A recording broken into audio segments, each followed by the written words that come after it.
This is outside the cockpit. You would have the keypad. We've been talking about this quite a great deal. And then inside, and again, David, this, or either one of you, this is between the pilot and the co-pilot, right in that console? Right. So here is what would happen. Let's say the cockpit door right now is in normal position.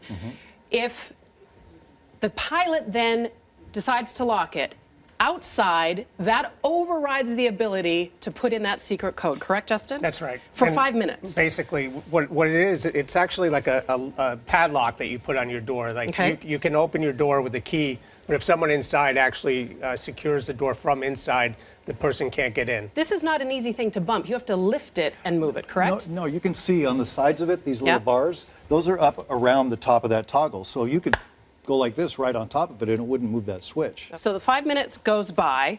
Then outside, you have 30 seconds to put in your secret code. Question about that. The secret code, who has that code? Well, the pilot would have it and the air crew would have it. So the pilot and the co-pilot, That's correct? right. The lead flight attendant. Only.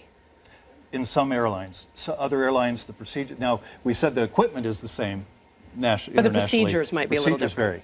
But oftentimes, at least one flight attendant would have that number. Absolutely. So now when this code is put in, if it's done correctly, there's a buzzer inside the cockpit, correct?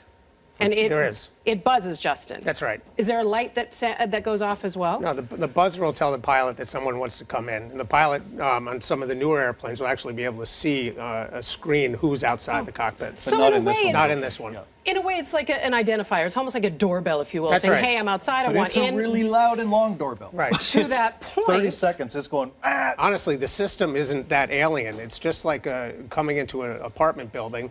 If you have a key, you can get in. If you have the code, you can get in here. But the person inside can always lock you out. Just does this change any of how you're feeling about what happened Well, here? the system is designed to protect everything. If the pilot inside the cockpit has a medical emergency, 5 minutes later, the outside pilot can get in. Right. The only thing it doesn't protect against is when the criminal is in the cockpit. When the Right. person in the cockpit is the person who's trying to take down the airplane, that person can always switch that to lock. And I think what's important to note before you close is that this scenario, a pilot actually taking down an airplane, is something that people have considered.